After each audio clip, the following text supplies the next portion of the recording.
What's going on, y'all? Today on Meat Cranium Barbecue and Review, I'm reviewing a product that was alerted to me by a fan. They emailed me and said, hey, have you ever checked out the Tiptoptemp? I was like, I never even heard of this thing, also called the TTT. I was like, yeah, I've never heard of that thing. So he said, I should go check it out and give me the site's email address, which is tiptoptemp.com. Gave me the email. I emailed the owner and me exchanged a couple of emails. He sent me out one. I got it within just a couple of days. Don't judge a book by its cover. My last review I did of that 36-inch reverse flow offset smoker that looked completely beautiful, but ended up being a complete piece of garbage. It looked good, but it wasn't good. What's underneath here is pretty damn cool. Check this out. Tiptoptemp. This is like, it's a mechanical device that goes on top of your kettles, all right, and to control the temperature flow that comes in. When you put this on there, it almost acts kind of like as like a flame boss or like a barbecue guru, but y'all, this is $36. $36. So I kind of skeptical about using this thing. So I did it yesterday. I tested it out yesterday and it came out pretty good. So this is what it looks like right here. This little flap, it opens and closes. It's controlled by this spring, sort of like a carburetor on a car. You got this little gasket around here. Here, this gasket is the silicone gasket. It sits on top of your airflow that goes out. And see, kind of conventional wisdom is that you only need one. You can control all your temps in your pit with just your top lid airflow. So this goes on the top, and you close down the bottom. And this is mainly made for the Weber kettle, but yesterday I tested it on the Expert Grill 22-inch kettle because it's probably my least favorite kettle I have. And if I'm gonna experiment something on there, I'm gonna experiment on this first. And if this can control the temperatures of that, this is legit. I know some people are probably saying, well, you know what? I can just go out there and I can just adjust my dampers on my kettle lid and all this other stuff. Yeah, but see, this automatically does it for you. It's $36, y'all. Come on. You're arguing against $36? You spend more when you go on. I spend more than $36 when I go to the movies with my wife and son. I get a large popcorn and a drink. $36. Only thing is that you have to clean it. You have to put this thing inside some hot water, some hot soapy water, and just take a toothbrush and just clean the gears after every couple of cooks. Then this gasket, they actually sell these gaskets on their site. These gaskets will eventually go bad and you have to replace these gaskets. And then the edges right here are kind of sharp, but it's very thin, it's very light, it feels pretty durable. It looks ugly, like I said, don't judge a book by its cover, it looks ugly. This thing's bad at the bone. I'm about to put this thing on and show you. This flap is going to automatically adjust. There's an adjust side port right here. All right, I'm going to put up on the screen, there's a chart when it comes to ambient temperature, and you adjust this according to your ambient temperature to what temperature that you want your pit to be at. So take a look at this chart, take a screenshot, and save this for future references. They also have this chart also on their site at tiptoptemp.com. So take a look at this, and I'll be right back with you.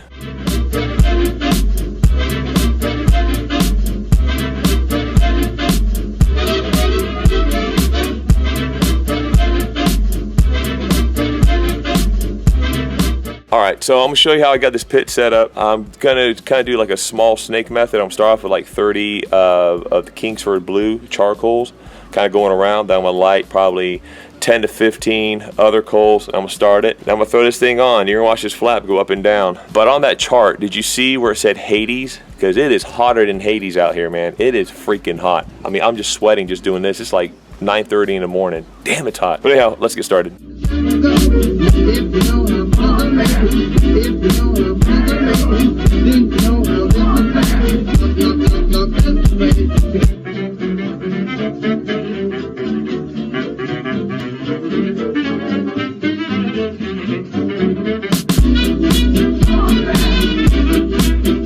Alright, so before I put this on the lid, I'm going to let these coals start to get hot. You want to pull this gasket right here about a quarter way off, going around.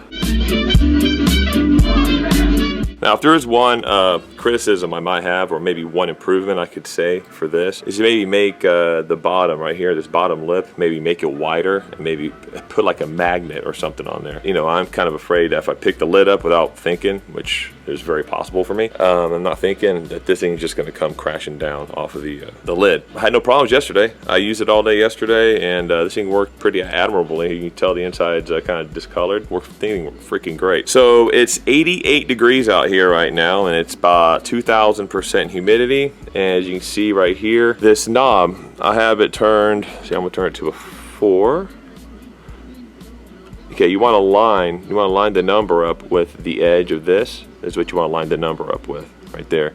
So 4, if you look at the chart, 4 is about 314 degrees, but that's for 90 degrees. But since it's only 88 degrees, it's going to be, I'm probably shooting for probably about 310, but that's going to be up on the dome. Here's the thing, take off whatever you want your temp to be at your grate level. It's going to be about 50 degrees cooler towards the top. So what I would do is I would just increase this like maybe a half a notch or whatever.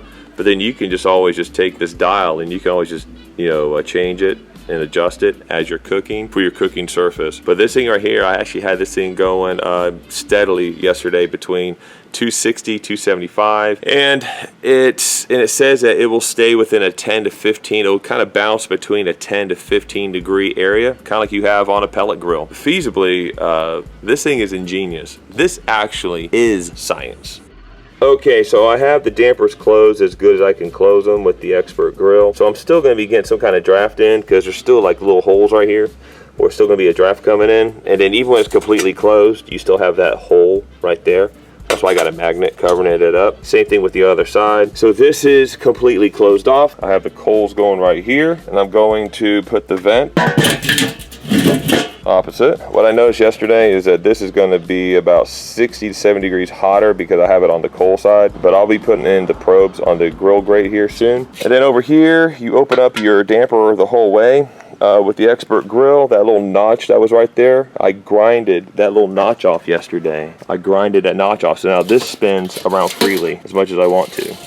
But with this right here, I'm gonna put it towards the top. Then this handle, this little knob right here, I had to hit it. I had to take a hammer. I had to hammer this down yesterday so that it would fit inside the Tiptoptemp. But with the Weber kettle, it would fit.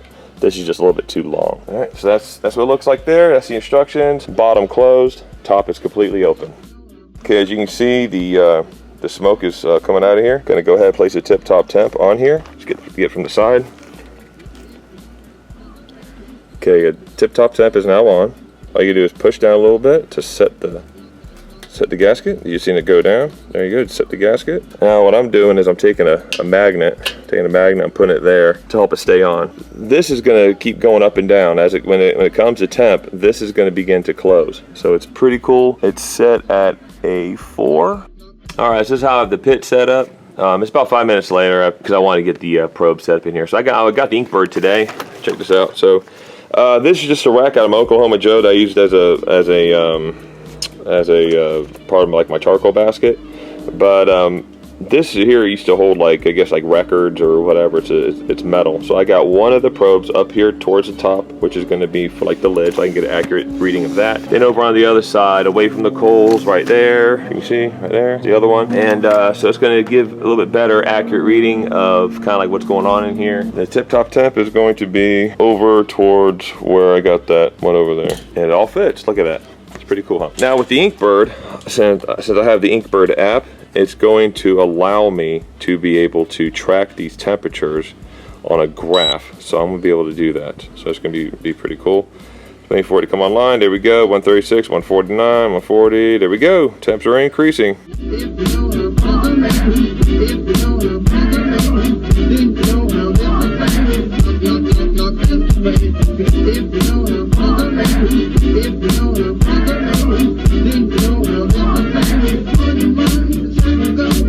Alright, so I'm gonna give this thing probably about an hour and a half, and then I'm gonna put the Barbecue Dragon grill stone in this puppy like I did yesterday. This thing actually works better with the Barbecue Dragon grill stone than it does by itself. even though it still works plenty good by itself, barbecue dragon grill stone, it really works good from my findings yesterday. Right now the top is 250 and the bottom is 226, as you can tell. The top one, that's the grill grate level, that's the top. So the top should remain hotter than the grill grate. Just keeps climbing, y'all.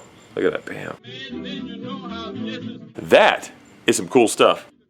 This is literally right after I just got done doing that segment. Just got done talking. Look at that. It's almost closed. It's almost like this thing anticipates when the temperature is going to be getting a little bit too high, and it starts closing it down. Because right here, 240, 241, 266. So right near the Tiptoptemp, it's right around 266. All right, so I'd like to give a special thanks to Sam. He doesn't want to be identified. His name is Sam, though. Sam, man, thanks for letting me know about this thing. This thing really is cool. $36.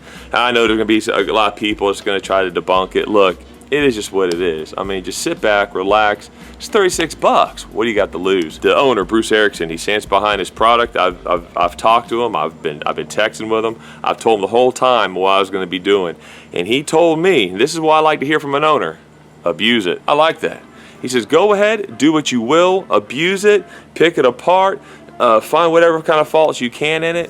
And the only faults I find right now is if it could have like a magnet, like a magnetic bottom, and maybe have that silicone that goes around it to get that seal, but maybe have a magnet so it stays up on there a little bit more. Then maybe smooth out some of the edges, because there might be a cutting hazard there. You could probably cut yourself. Other than that, the performance-wise, this thing is, I mean, it's freaking mind-boggling, y'all. I mean, there's no electricity. There's nothing. It's just a spring that moves around like a carburetor. And look, right there, 273 towards the Tiptoptemp and 250 at grill grate level. It's starting to get near like that 300 range, and it's going to start backing down. That's exactly what it did. I mean, there's just a sliver of it open right now. That's cool. I mean, you've seen it. It was completely open like that, and then it just starts closing. Then it'll keep going like this. It'll keep adjusting all throughout the cook, or all throughout the burn. It's going to keep doing that. This thing is so cool. My cooking grate surface at number 4 right now, it's between 80 and 90 degrees right here. So my cooking grate surface I'm kind of targeting for is right around 258-ish, right around there. See right there, 90 degrees, number 4 setting, or actually no, number 3 setting. So my cooking surface I'm shooting for is 258. So I went one notch above to this one right here to try to achieve this temperature right now. Let's look at what it's doing on the, here we go, 259. Right towards the top is 286, but the cooking surface is 259. Let's look at the graph. So here's the graph. This is what it's like on grill grate level right now. Look at that, steady. Almost like if I have a barbecue guru in here, or like if I have a flame boss. Look at that. This is like pellet grill type performance. This is phenomenal. This doesn't lie. That is cool. Started at about 10:15 right down here. Started about 10:15. So about 11:15, I'm gonna put the barbecue dragon grill stone in. Okay, so right now, towards the Tiptoptemp, it is 300 degrees, and down at surface, you can see that it's 259, 302. So this thing is really holding temp really good. Well, I'm gonna mess it up a little bit. Actually, not mess it up. I'm gonna show you what it does with the barbecue dragon grill stone, which I got laying right over there. Let's see how much charcoal we've used before I put the grill stone in. Well, look at that, man. It's used hardly any coals, and it's been about an hour and a half. It's used hardly any coals. That's pretty cool. Looks like it's just burning. It looks like it's just starting on the new stack right there that I have. That right there is probably go about 3 hours with just those little amount of coals I put in there. That's pretty good. All right, time to set this off to the side. Set this off to the side, and now it's grill stone time. There we go. I'm gonna leave this this flap up. The flap down, it still doesn't impede the grill grate. See what we can do. Tiptoptemp. It's crazy enough to work. That should be the motto. Crazy enough to work. Okay, so right now it's 11 o'clock. It is about 89 degrees outside. I'm going to turn this knob to a 3. Okay, so it just closed this right here, this little damper, a little bit. And now it's gonna readjust for the new lower temperature. So now I'm gonna go for a little bit lower temperature. If I'm looking at the graph right here, I'm looking at the graph, we'll say 90 degrees. So say number 3 would be 258. So target temperature is 258. Let's see if we get near that. So this could be between 248 and 258 because it's 80. It's actually not 90 degrees ambient temperature outside right now. So let's see. Alright, so it is 11:37 right now. Let's take a look at the graph here. Okay, if you look down there at 90, you go over to number 3 setting where I have it at right now. It's 258. There you go, 264. And it's going to stay within a 10 to 15 degree range. And the internal on great level is 239, and it's 264 spot where the tip-top temp is. Go to the graph. I actually exited out of my chart a little while ago by accident, but this is what it's done. So that's why I dropped the that spike down there. That's where I put the grill stone in. Then it came back up. Then that little dip down there, that's where I checked to see where the probes were inside there, see if I had the lid on correctly. Then it's just steadily just gone up. And then this is the internal. Same thing. Look at that. That's actually better or more consistent probably than my Flame Boss. That is super impressive. There is no electricity associated with this. Yeah, it's not Bluetooth or nothing, but you know, still, it's reliable. It's $36. Final thoughts coming up.